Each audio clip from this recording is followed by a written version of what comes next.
طلباء کو نصیحت فرمائیں۔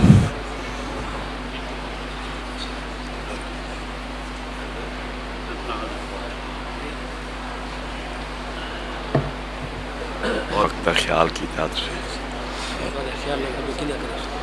بڑی مہربانی۔ السلام علیکم۔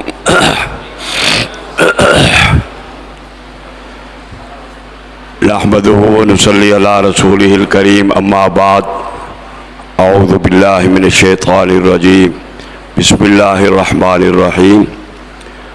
فقرؤوا ما تیسر من القرآن، صدق اللہ العظیم۔ میں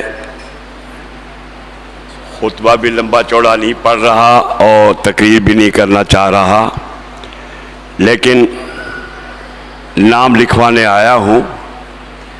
کل میں نے سلفی صاحب سے کہا کہ اجازت ہو تو آ کر میں بھی ان میں شامل ہو جاؤں، اجازت ہو تو آ کر میں بھی شامل ان میں ہو جاؤں۔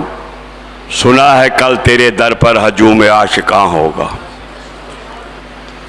محترم علماء کرام واجب الاحترام اور حضرت مولانا یوسف قصوری دامت برکاتہم، بارک اللہ فی حیاتکم الطیبہ، حضرت مولانا فضل سردار صاحب دامت برکاتہم، دیگر علماء کرام، سب سے پہلے تو میں علاقے کا مکین ہونے کی وجہ سے آپ تمام حضرات کو خوش آمدید کہتا ہوں۔ مجھے اس گلدستے کو دیکھ کے بہت خوشی ہوئی اور آپ کے آنے سے روحانی طور پر بڑی تسکین ہوئی۔ آپ لوگوں کے آنے سے چمن کھل اٹھے، پھول مسکرائے۔ آپ لوگوں کے آنے سے چمن کھل اٹھے، پھول مسکرائے۔ بہت شکریہ، آپ تشریف لائے۔ اے باد صبا، اے باد صبا، کچھ تو نے سنا؟ مہمان جو آنے والے ہیں، کلیاں نہ بچھانا راہوں میں، ہم پلکیں بچھانے والے۔ آپ تمام حضرات کو اہلاً و سہلاً و مرحبا کہتا ہوں۔ اور میری عادت نہیں ہے کہ میں میک کے ساتھ چمٹ جاؤں جیسے ایلفی چمٹتی ہے اور مجھے پیچھے سے کوئی کھینچے یا پرچے لکھ کے دیتا رہے۔ یہ چونکہ ہماری اپنی جگہ ہے اور ہمارا اس میں حصہ ہے، اور ہمیں خوشی ہے کہ اللہ نے اس کو چار چاند تو ہوتے ہی ہوتے ہیں، لوگ چار چاند کہتے ہیں، میں تو کہتا ہوں مستقل روشنی ہے، نہ 14ویں کا چاند نہ 12ویں 13ویں کا، یعنی مستقل ایک یہاں سے دین کی شمع روشن ہو رہی ہے۔ اور حضرت قاری صاحب تشریف فرما ہے۔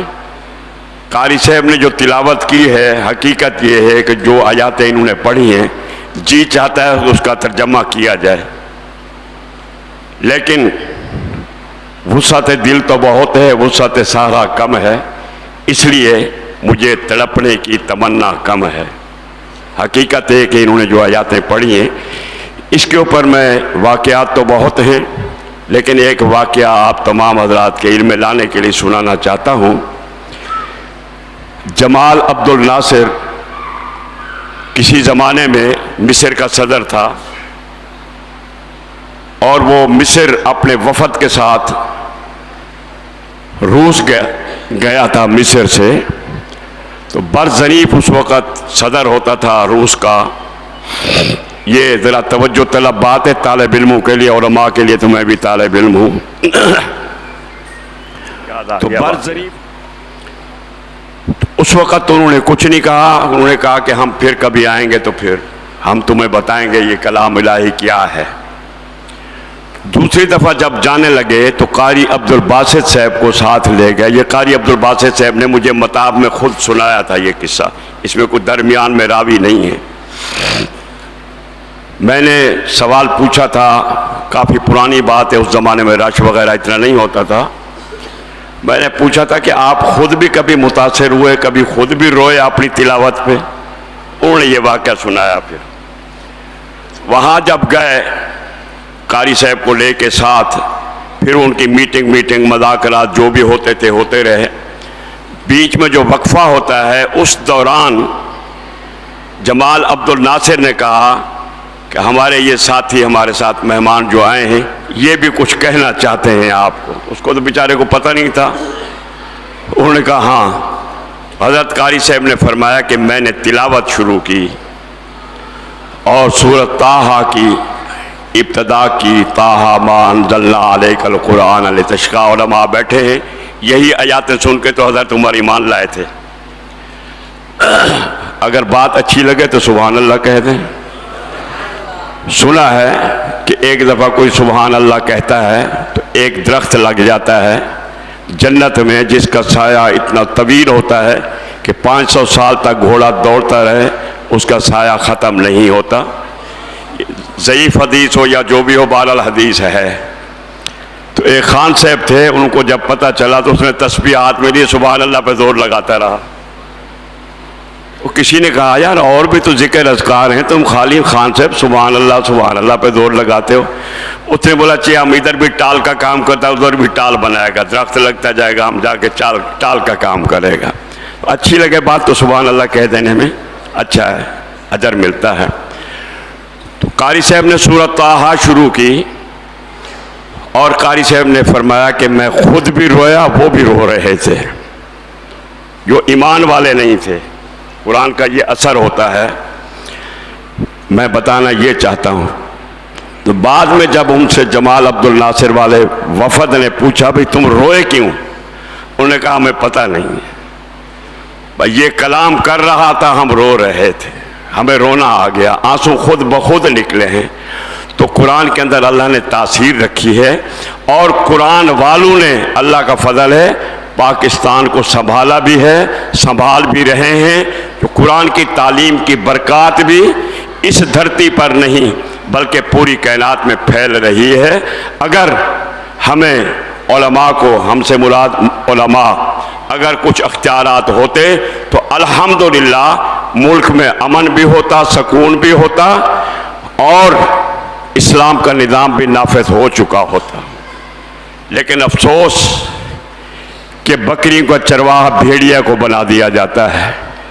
تو جب بھیڑیا بکریاں چرائے گا تو پھر پنجابی کہتے ہیں بچنا ہی کاکھ نہیں. پھر میں بس بات اسی کو ختم بھی کرنا چاہتا ہوں اور میں یہ کہنا چاہتا ہوں انتظامیہ کو بھی اور اپنا ایک مدعا, علماء کا ایک مقصد, علماء کی خدمت بھی بیان کرنا چاہتا ہوں. ان کو احساس دلانا چاہتا ہوں کہ علماء کیا چاہتے تھے. ہم تو بدلنا چاہتے تھے نظام میخانہ تمام. ہم تو بدلنا چاہتے تھے نظام میخانہ تمام. تم بدلنا چاہتے ہو صرف میخانے کا نام. اب بھی اگر اسلام سے اور ملک سے محبت ہے تو قرآن کی تعلیم کو بھی عام کرو, قرآن کے قانون کو بھی نافذ کرنے کی کوشش کرو. جب تک نہ ہو تیری تنظیم قرآنی اصولوں پر نہیں ممکن مساوات و اخوت کی فراوانی.